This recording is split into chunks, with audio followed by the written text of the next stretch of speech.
Good morning, everyone.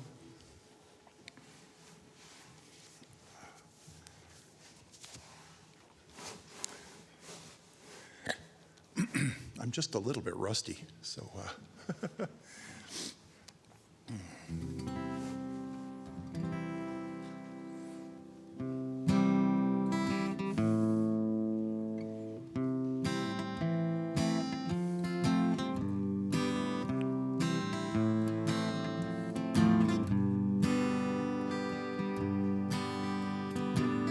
Jesus Christ was a handsome man. He had nothing to hide. Give bread to the people, bring the homeless inside. Jesus Christ was a dangerous man. That's the way he died. He said, be good to the people you love. Love everybody alive. Be good to the people. Be good to the people. Be good to the people you love. Love everybody alive. Dr. King was a preacher. He had God on his side. He said, all God's children are brothers. Don't cast your brother aside. Dr. King was a dangerous man. That's the way he died. He said, be good to the people you love. Love everybody alive. Be good to the people. Be good to the people. Say, be good to the people you love. Love everybody alive. There ain't nothing more critical than kindness. There ain't nothing more valuable than blindness. We'll make everyone a martyr who reminds us everybody's got a right to be free. Be good to the people. Be good to the people. Be good to the people you love. Love everybody alive. Be good to the people. Be good to the people. Be good to the people you love. Love everybody alive.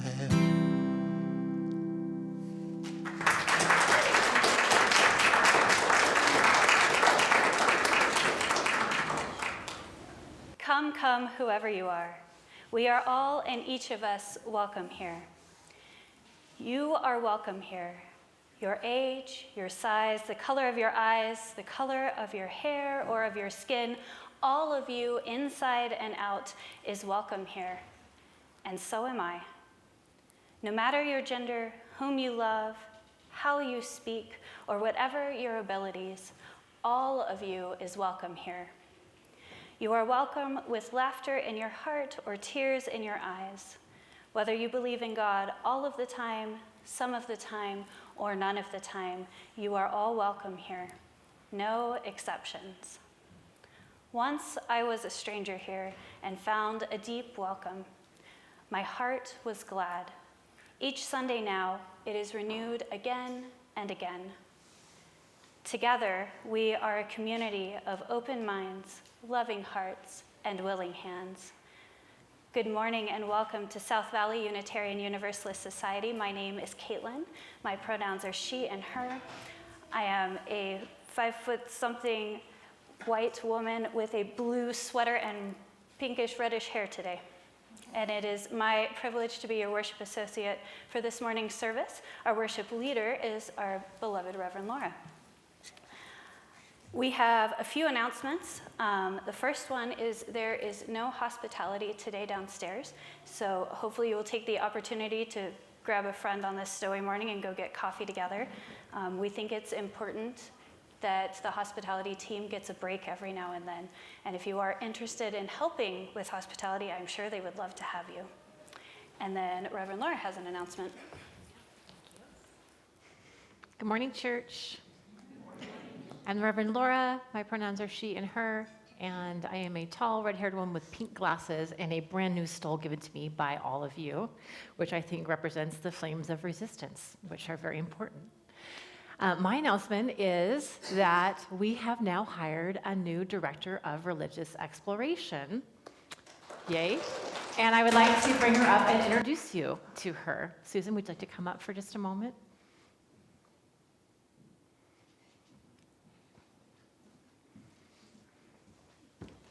Good morning. Welcome, church. This is Susan Bowman. Susan Bowman, this is the church. You have been coming to church here for a couple of months, and you were delighted to hear that we were hiring. And so after our interview team met with you, we decided that you were the one for us. Yeah. So, and we're really thrilled to have you here. She'll be training with Cameron over the next couple of weeks, and I don't think Cameron is actually upstairs right now. I don't see him. Otherwise, I would make him come up, and I would embarrass him by thanking him. But we'll take some time to properly do that, perhaps next weekend. But I just wanted to let everyone see you. I won't ask you to make an impromptu speech. Okay. Oh, there you are, Cameron. I just wanted to. Yep. I just wanted to. Properly and formally thank you for all of your work as Director of Religious Exploration, and I'm so grateful for the way you kept the program not just going, but bringing it to thriving, especially during my sabbatical, so thank you. You're welcome. Thank you. And so you two will be doing the handoff over the next couple of weeks. Let's give the keys officially. Okay. Just kidding. I'll talk about the keys later. All right. Thank you both very much. Thank you. Thank you. Let's now take a moment to share the warmth of community. Our first sharing, of course, is to turn toward the back and wave to the camera on the wall to all of the people who have gathered in our online community. We are connected to you through technology, and we are so glad that you are here. If you are in our online community, please use the chat box to introduce yourselves to one another. And for those of us gathered in this space, let's rise and mingle for a couple minutes and welcome each other. Yes.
Done, my friends.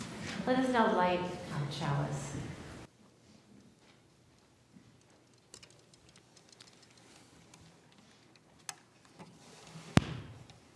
If you would join me in our chalice lighting words. If you are at home, you are welcome to light your own chalice and put the chalices lit in the name of your street. Here we go. We light this chalice for the warmth of love, for the light of truth, and for the energy of action and the flames of resistance. You may be seated. I think it's time for a story. I would like to invite the young and young at heart to come join me up here. We've got cushions. How are you all this morning? Good. Today, grown-ups are talking about service, and not a worship service, but being of service. So I brought a book for you called Give Back. Does anybody already know this book? Okay. Come on up.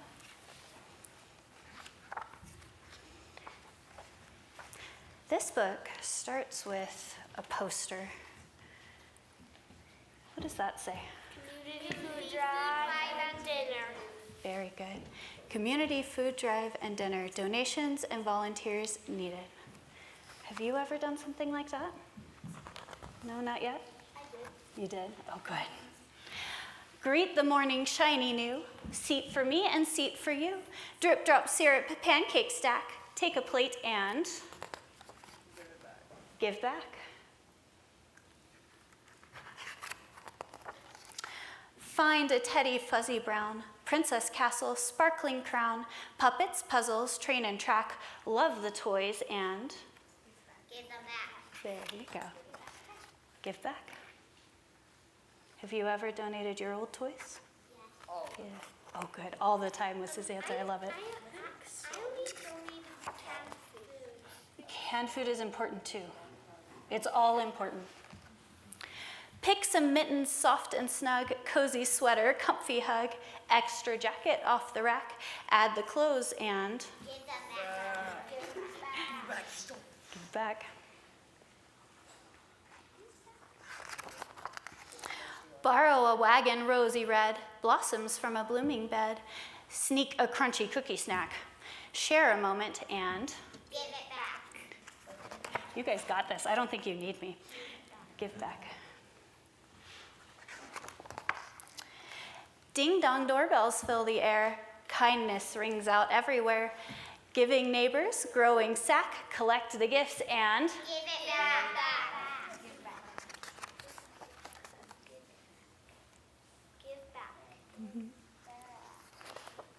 load the boxes piled high. Brightening street lamps, dimming sky. Helping hands to pack and pack, catch a ride and Give it back. Give space back.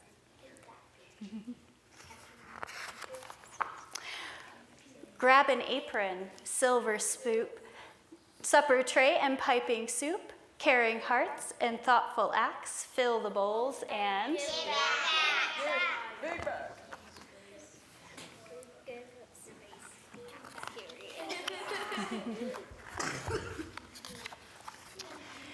give back warmth, a sweet embrace, give back joy, a smiling face, give back what you can and then, Give back.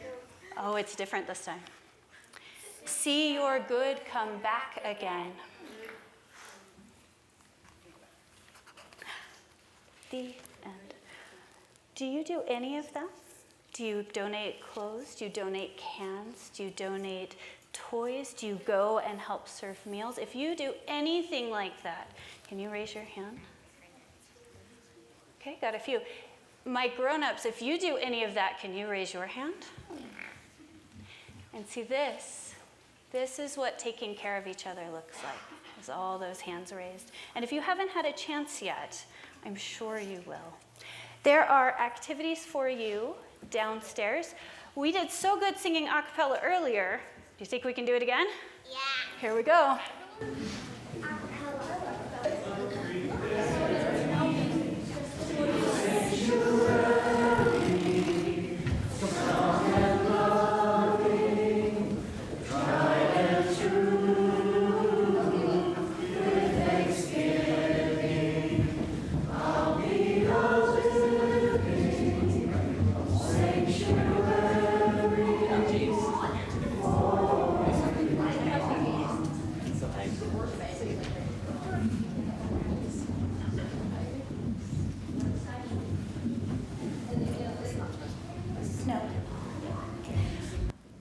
Now it's time for our offertory.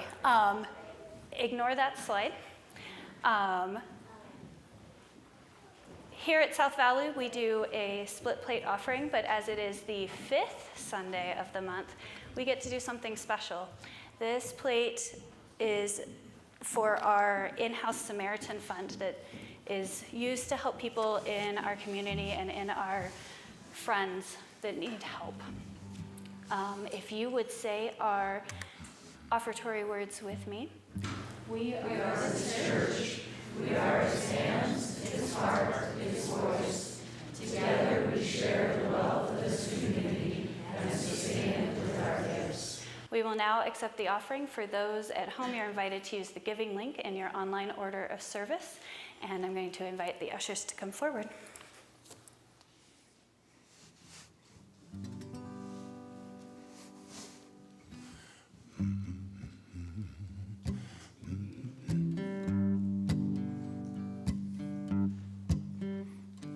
Sometimes I'm right, I can't be wrong.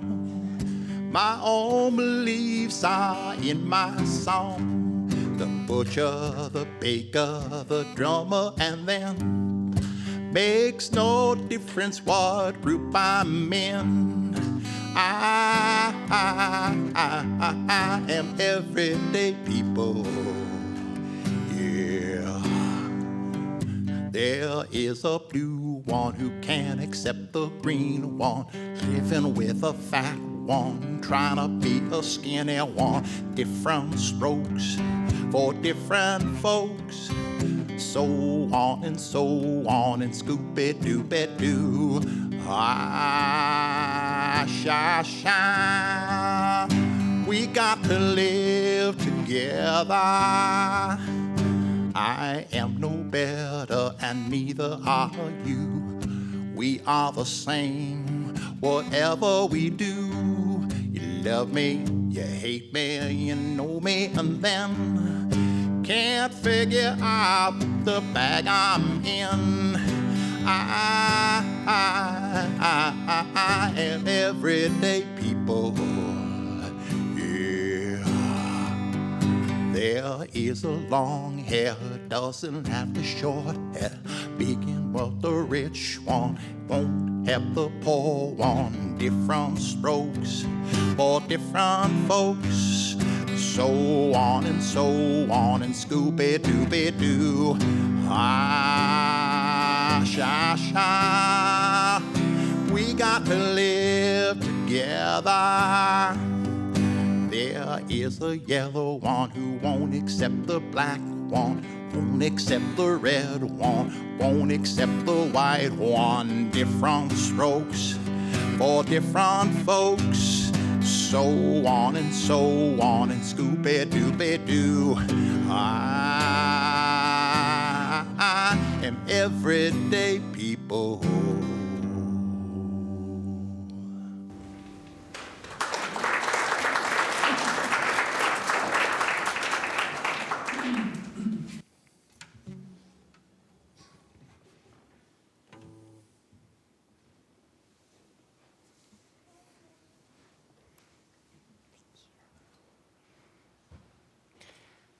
For all we have found the courage to give, may we be truly grateful, and may these gifts be a blessing to those in need in our community through our Samaritan Fund.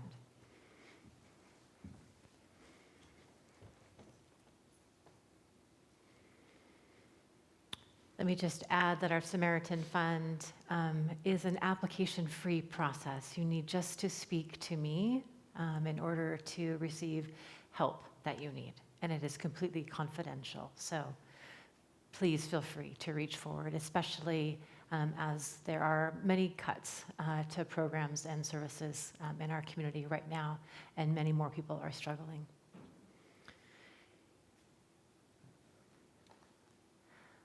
Let us now participate in our shared ritual of joys and sorrows. All of you who are gathered here today in the sanctuary are invited to participate in body, and those that are joining us online, we encourage you to participate by sharing your joys and sorrows in the chat box with one another and in holding space in silence. For those gathered here in body, we will also conduct our ritual in silence. We have 2 stations, one at the front and one at the back. You may approach either one that you'd like. Just approach in quiet, take a stone and place it in the water to represent that which is on your heart, be it something that is incredibly joyful or being something that is heavy on your heart. And sometimes you might need to take 2 stones, one for each.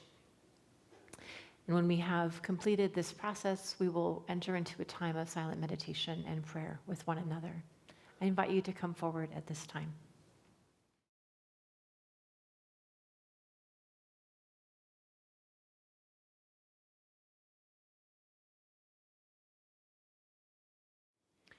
Two final stones for our bowl, one to represent the joys and sorrows shared online to connect ours to theirs, and a final stone for that which remains silent upon our hearts but still very much felt.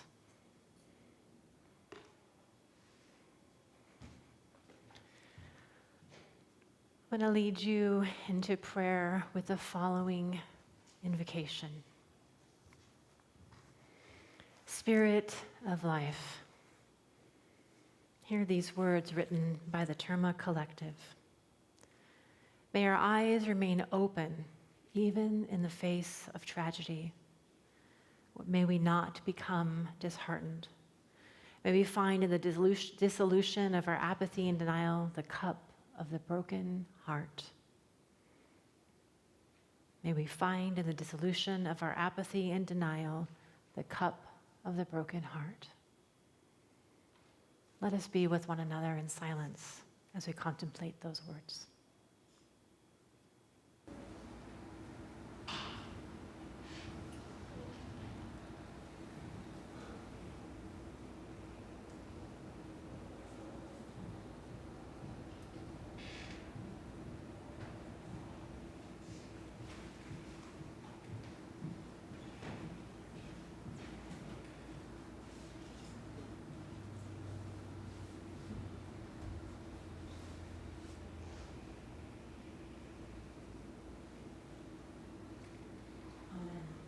May the words of our companions be a blessing upon us all.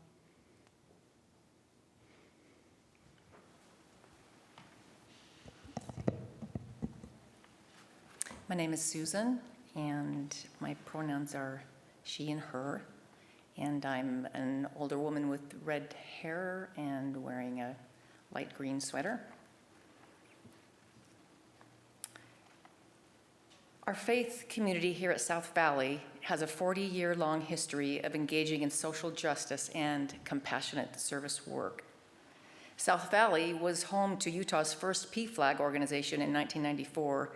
We became a welcoming congregation in 1995, and we have supported the Unitarian Universalist Service Committee, the UUSC, which provides disaster relief and promotes social justice around the world. We hosted homeless families right here in our church building for several years as part of the Family Promise program, formerly Interfaith Hospitality. We have gathered food and clothing for those in need over the years. We share, since 2011, our worship service offerings with a wide variety of charitable organizations whose work align with our principles and values. And we provide meals at the Volunteers of America Youth Resource Center, which is on-the-ground, face-to-face social action work. About the Youth Resource Center, the Volunteers of America Utah, they address homelessness, addiction, and mental health issues for our most vulnerable neighbors.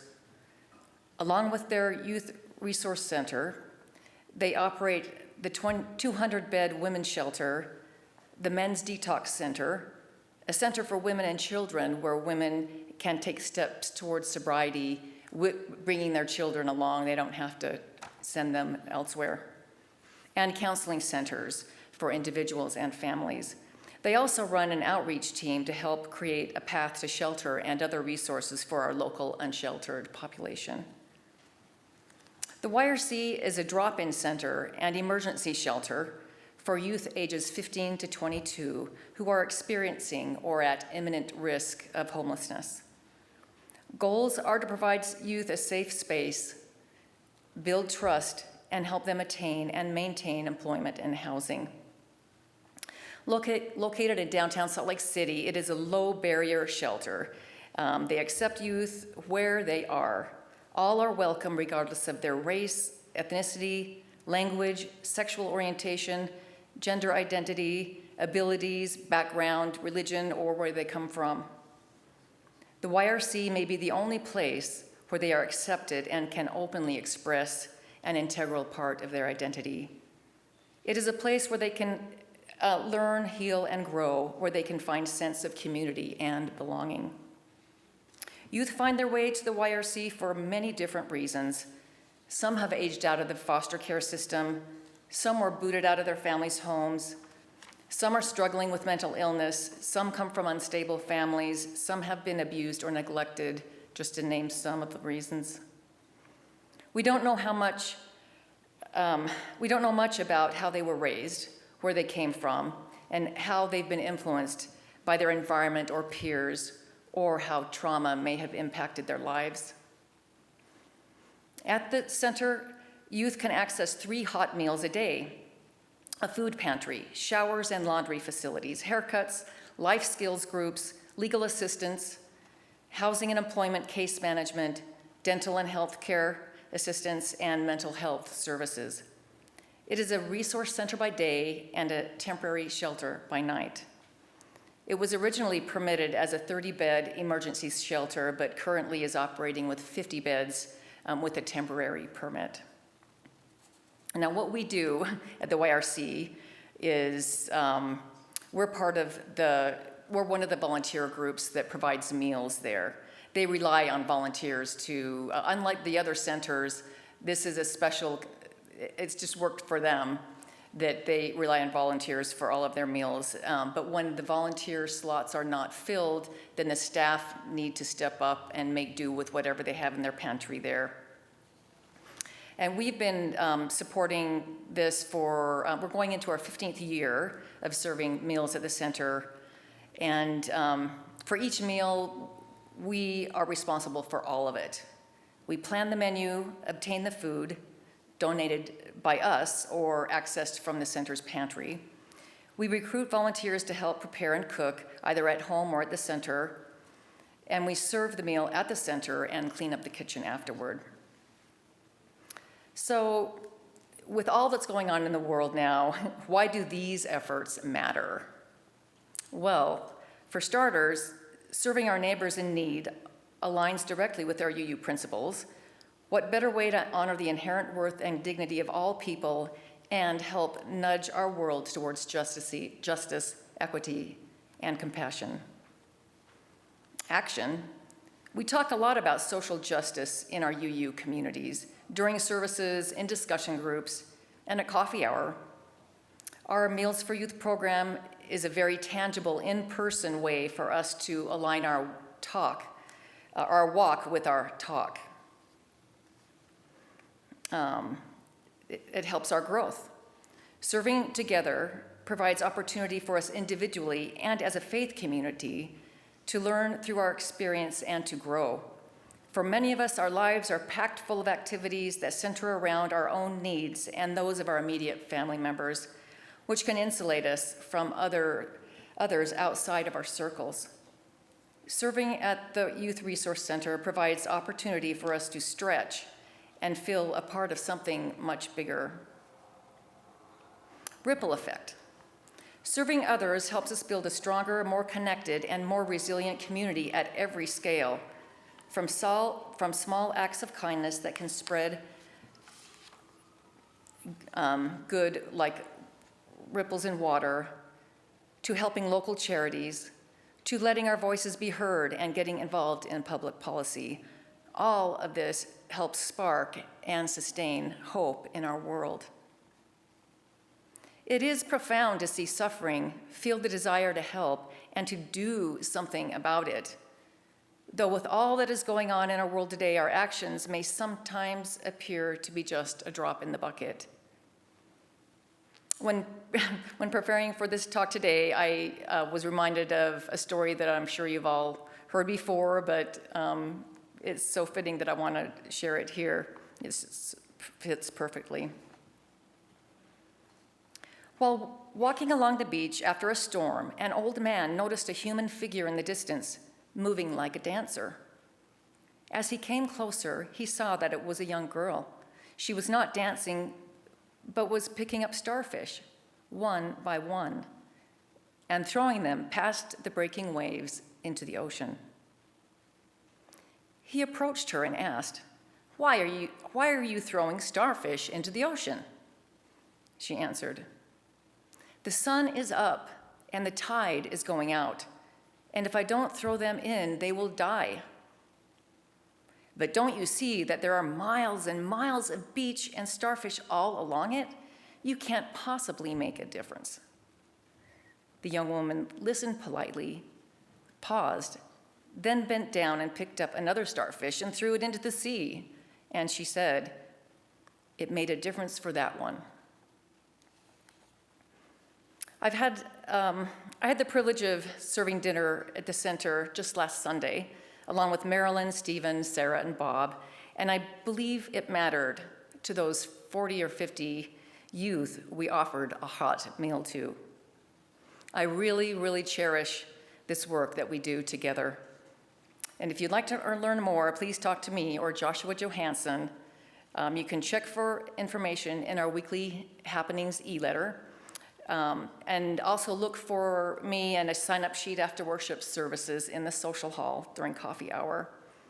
Today I'll have more information to talk to me after if you're interested in learning more. Thank you.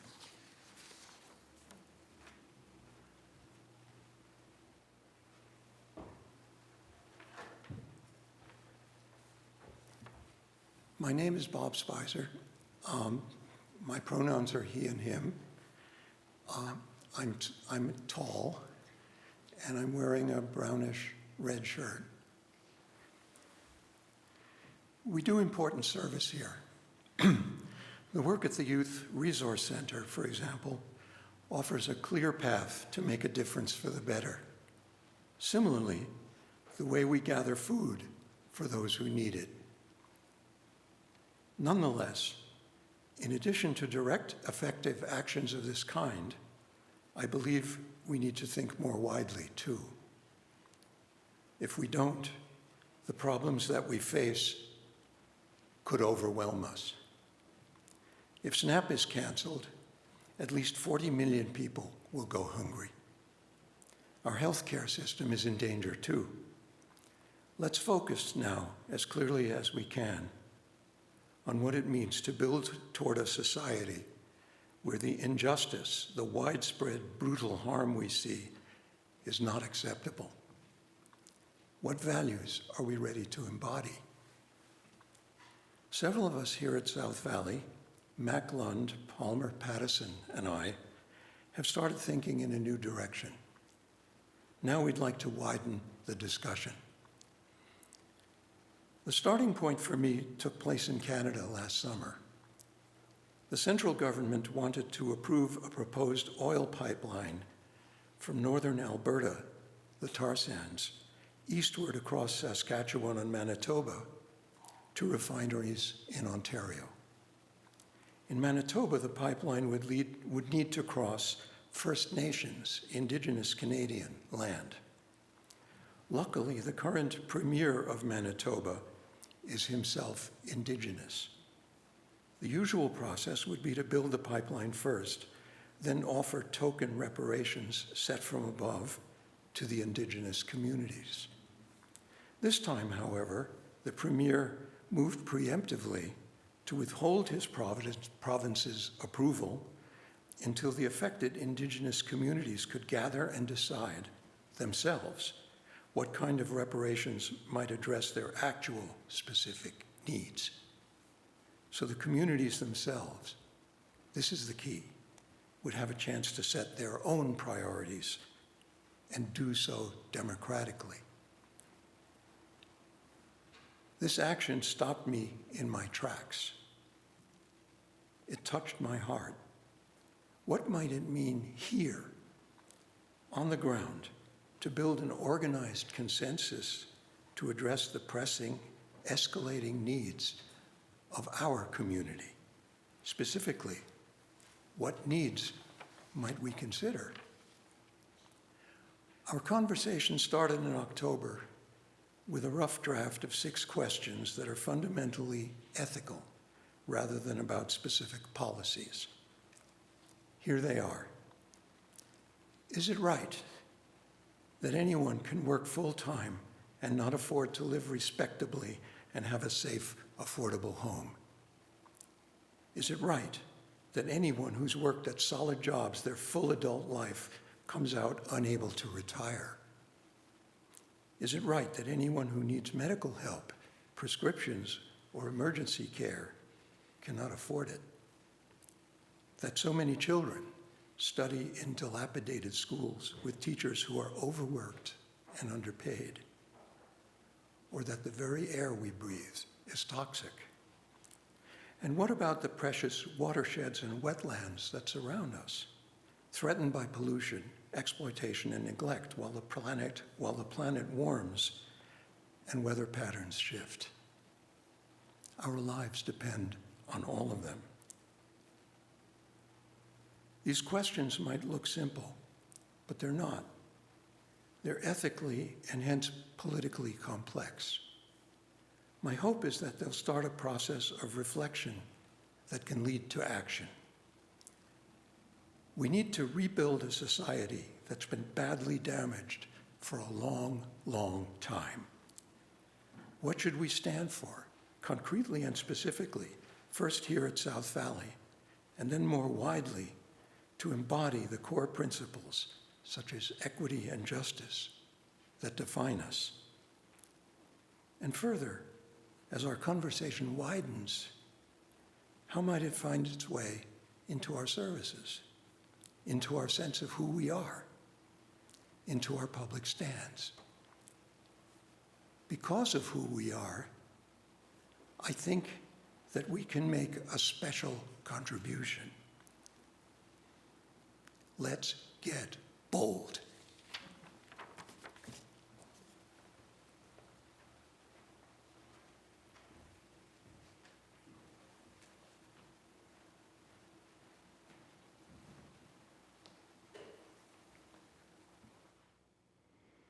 Thank you, Bob. Thank you, Susan. What would that be like?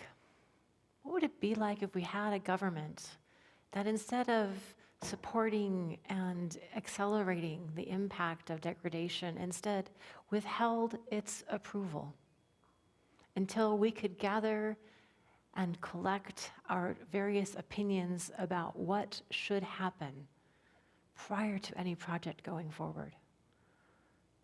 That seems like a radical idea, doesn't it? That we should withhold our approval before anything could happen, rather than the other way around, which seems to be happening all around us right now. Because all around us right now, we are experiencing a rise in homelessness, a lack of affordability, and a crushing sense of powerlessness that nips at our shoulders as we watch the economy seem to funnel ever more quickly obscene amounts of wealth to a few at the peril for the rest of us. This causes a lot of pain and suffering in our world. And as the pressure builds within us, so does desire that we have to find someone to already fix it for God's sake. But waiting for a Savior has always been risky.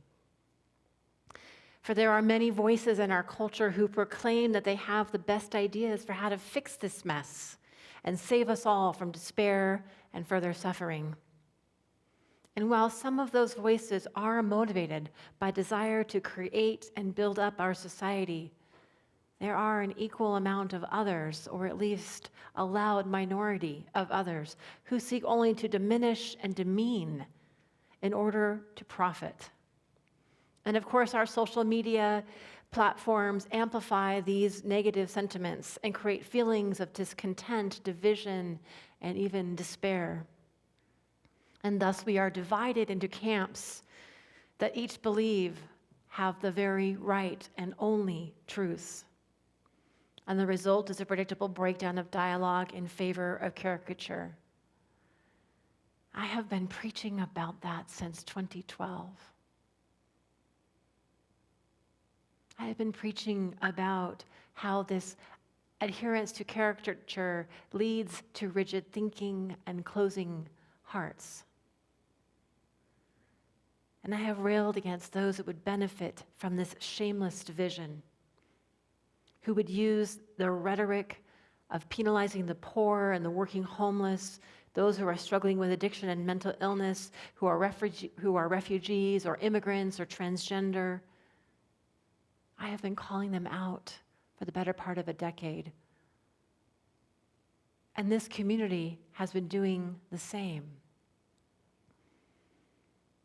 And we know in this community that there is no single Savior that will show up and save us. That in fact, our eschatology, our belief is that we have to do it ourselves, which is not fundamentally an egotistical statement that no one else is capable, but it is a call to be humble and to be of service in the world, to attempt to make those incremental and small changes all along the way, so that when there becomes an opportunity to make a major shift, we are prepared and ready to take that action. Unitarian Universalists have long been dedicated to that effort. As a faith tradition free from creed and from doctrine, we are not compelled to adhere to a single Savior, but to remain committed to a collective liberation and the collective engagement of all human beings, of all earthlings, for the purposes of salvation, healing, and liberation. Francis David, a preacher and theologian who lived in the 16th century in Transylvania, which is now part of Romania, was the founder of the Unitarian Church in Transylvania. Unitarianism, back then and still classically now, was the belief, or is the belief, that God is one. It's a non-Trinitarian perspective, and it's always been considered deeply heretical. Back then, it could get you executed and imprisoned. Today, we shall see. David was active in the Transylvanian court of King John Sigismund, who during his reign decreed that all people were free to support their chosen understanding of Christian doctrine. It was a heady time for religious debate that, while short in duration, because the king died, was nevertheless important for its development of the Unitarian Church in Transylvania. Unitarianism is still quite active in Transylvania today. And Francis David is fondly remembered as saying, "We don't have to think alike to love alike. We don't have to think alike to love alike." That sentiment remains core here in this community in 2025. And as I read it and contemplate it, I see it as both an invitation and as a warning to us.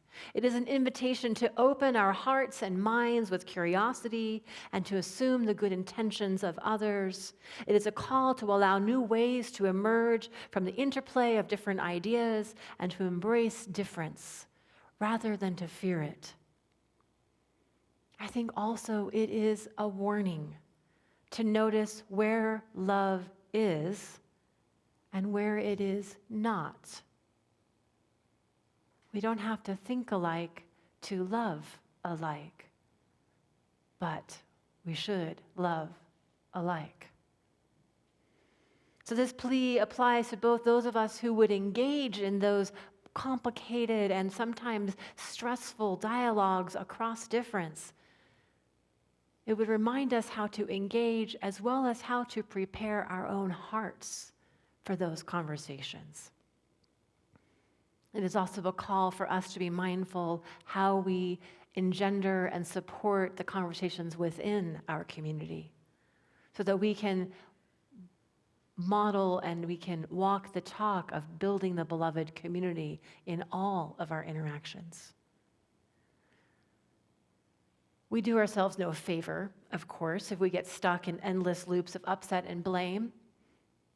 That's not the way forward, but it is, of course, so easy to do that when we have these devices in our pockets that implore us to stay connected so we can deliver the latest meme or the new news story that tells us just how divided we truly are. And I'm not to say, I would never say that it's not okay to vent. Of course it is.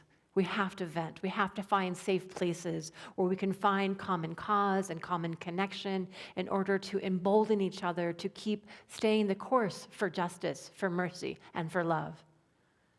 But there are limits to that kind of interaction, and we should also be mindful, I think, of when we might be in danger of crossing that limit beyond which our anger is productive and into cycles of despair and angst that would be destructive to our ongoing building of the beloved community. Because it's going to take a lot of energy to do this work, right? Because engaging with those that do not think like us can be very challenging. Many of us experienced Thanksgiving holidays this last week with family members who probably don't think like us, but hopefully love like us, right? And it can be very scary to have those interactions. And sometimes it might be more appropriate to not have those conversations. I'll get to that in a little bit. It can be hard to get under those layers of difference that sometimes come up between us across culture, across faith, across politics, and our lived experiences. Those of us that have the ability to see beyond and to name a shared pain of a certain perspectives have greater ability to shift the narrative. But shifting that narrative can go multiple ways. And so this call, again, that we don't have to think alike to love alike is driven by that shared agreement about what love looks like in public.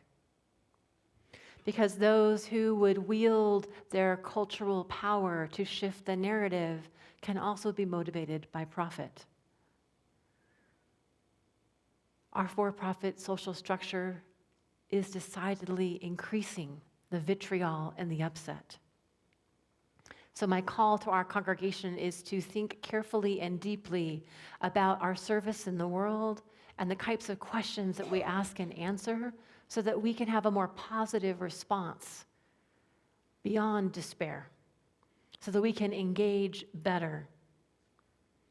The questions we are putting before you this morning are an attempt to organize a round of thinking and engagement such that we can be stronger, more able to withhold our approval, so that we can create the necessary infrastructure and commitment to boldly move forth to demand justice for all people. I'd like to take a moment to speak about those people that would take us on a different path. To underscore this idea that thinking alike and loving alike can go together or they can take us in different directions. Charlie Kirk was very skilled. He was very skilled at naming a specific aspect of pain in our culture. Many young men who have been sidelined by an economy that has failed to deliver a pathway to a reasonable life, found contentment and hope in him. They resonated with his call for social transformation, for a pathway by which they could build a life that made sense for them. I fundamentally disagree with his blaming of the social ills on the oppressed and upon women. Really, it's quite unimaginative if you think about it. However, he was quite successful in garnering and naming that pain. And so an opportunity for us is to think about what pain he was naming and how we might, in our own work, be able to name and to meet that pain in the world.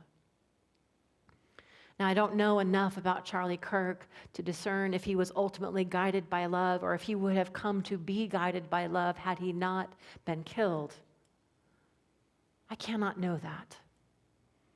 What I can say is that the efforts to turn him into a martyr and to use his image as a rallying cry for violence and suppression are disgusting. And they do not fit within our frame that we can think alike, that we don't have to think alike to love alike. There is some thinking that does not lead us on the path of love. The same is true, of course, for people and voices like Nick Fuentes, another powerful voice from the, quote, manosphere, who traffics violence and separation as his main currency. He is very skilled at identifying a certain type of pain and then weaponizing it for his own profit. He seems to be very committed to the accumulation of power for himself at the expense of anyone who does not fit his narrow definition of male power. He openly despises others and sees them only as tools for the accumulation of power and profit. He operates far outside the bounds of love. So we here definitely do not think like those people. We also, though, do not love like those people.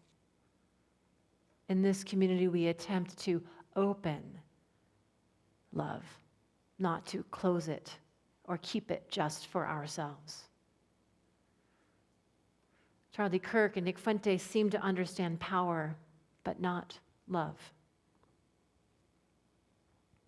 We are called to understand love and then use it to build and to wield our power for the benefit of all.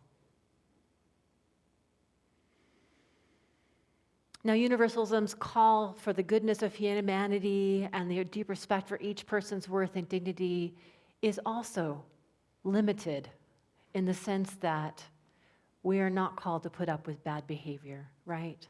Sometimes people can get caught up in this idea of universalism, like the goodness of all people, and then everybody is welcome, and it's all going to be like kumbaya, and that's actually not the case either, right? We're still human. We still get to have boundaries. We still get to say who gets to come over for dinner. We still get to say who is able to be in a conversation with us, especially if they're making us feel uncomfortable or unsafe. So when I call us to engage in diversity, know that it is a bounded conversation, grounded in shared values of respect and dignity and our shared humanity. Kirk and Fuentes' actions support dehumanizing other people. We can see that easily when we apply our lens of love. We can see easily that their actions and their efforts are the opposite of what Jesus would have taught.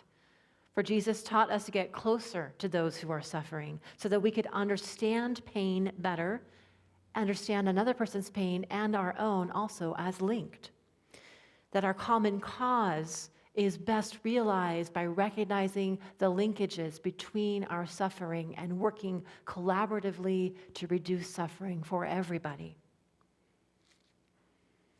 Jesus' primary teaching was that to remind us of our own humanity and that it is a shared project, this humankind. In our modern contemporary society, another person who reminds us of that is Brené Brown. You might have heard of her occasionally. Her work often calls us to that work of love, of deep dignity, of figuring out how to let go of shame, how to no longer bargain for your worthiness. However you want to call it, it is similar to the message of that Jewish rabbi 2,000 years ago. To love one another, to see each other as human beings first, vested with dignity and worth, and yes, beautifully identified in a kaleidoscope of ways, but always first and foremost as human beings. It's a radical call, this call to love. It's one that is sure, as Sonia Renee Taylor has said in her book, The Body is not an apology. The Body is not an apology. It is surely a call that changes shit. It is a call that changes the world. It is a call that transforms us, that brings us forth to the edges of our suffering and shows us a path further forward. Shows us a path where none existed. And in that way, it's salvific in the best kind. I've used that word salvation a few times this morning, and I want those of you who are new to my use of that word to know that in Greek, it has 3 different meanings: salvation, liberation, and healing. And it can be interpreted as any of the 3 or all of the 3 at the same time. So this is no altar call to commit oneself to a Savior. We don't do that around here. But we do call one another into the beloved community.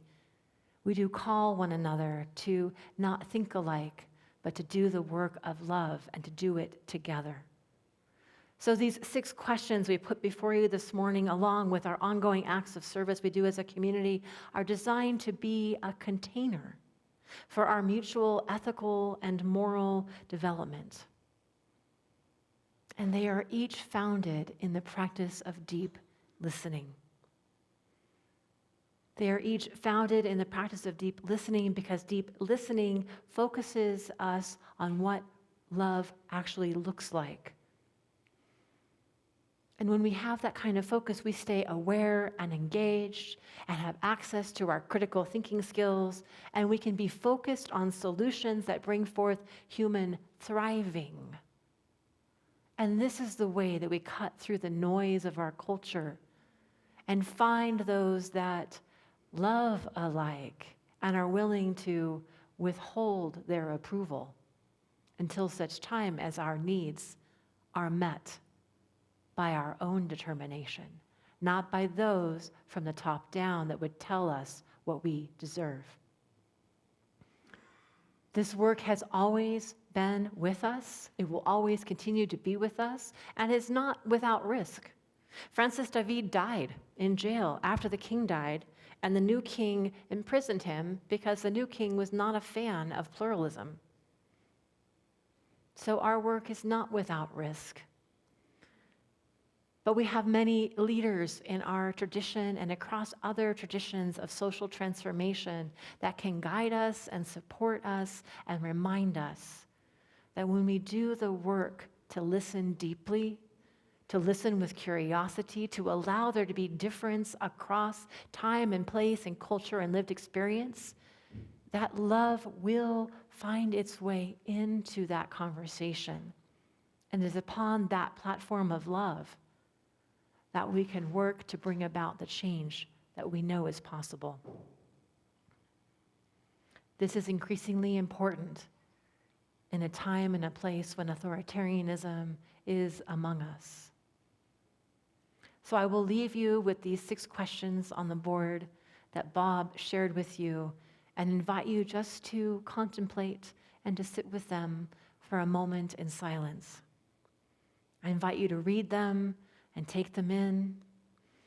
I invite you to let them lead you not to anger that consumes, but rather that enlivens and emboldens you.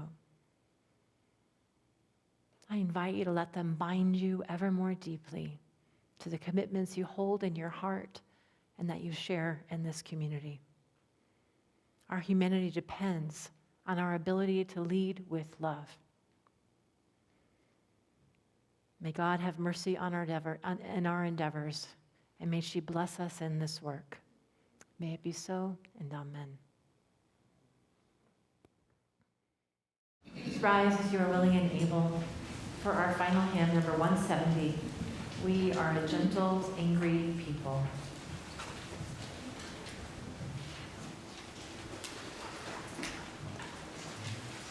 If you know this one well, feel free to come up and help us, because Caitlin and I don't really love leading singing. Come on, Tom, I see you back there. Gentle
voices unaccompanied today by piano are a testament not only to our ability to sing in unison and sound good, but also to the ways in which we thread each other and combine our love and our lives into a greater wholeness, a wholeness that goes far beyond our individual lives and embodiment. As you go forth today, may you be full of that sense of the stuffness that weaves us together. As you go forth into the snow, which isn't sticking quite yet, but will soon. May you be reminded of the warmth of this community and of its value that goes back into the past and reaches far into the future, and of what we are right now, this congregation. Its hands, its heart, its voice. Let us extinguish our chalice together. We extinguish this chalice, but not the warmth of love, the light of truth, nor the energy of action. We hold each other in our hearts until we meet again. and may the flames of resistance go beyond the extinguishing of the chalice. Those are never extinguished. We're working on that language. As we enjoy our postlude today, I invite you to return to your seats. If you're curious about those questions that you heard and that were displayed briefly on the screen, we do have copies of them in the back of the sanctuary for you to take with you, and we encourage you to do that. So please remain seated for the postlude with David.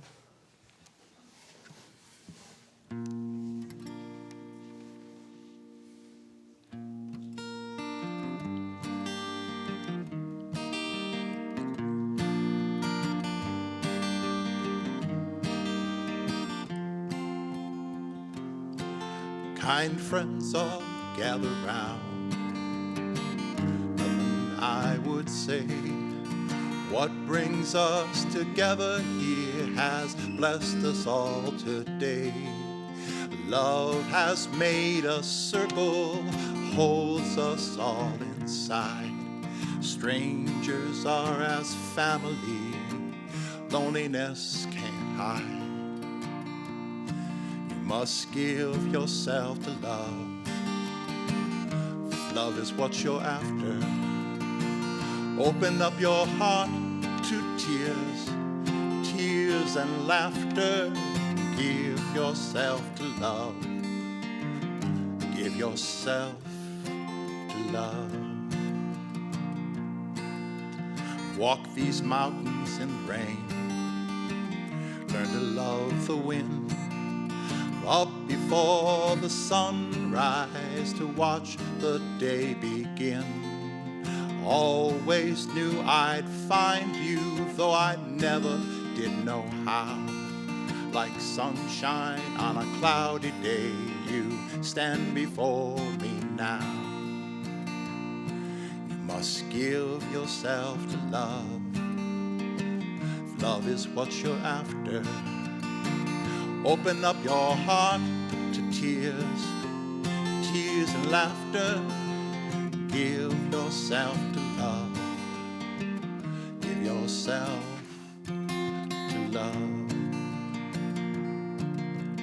Love is born in fire, planted like a seed. Love can give you everything, but give you what you need. Love when you are ready, love when you're afraid. Be your best teacher, the best that you ever made. So give yourself to love. Love is what you're after. Open up your heart to tears and laughter, and give yourself to love. Give yourself to love.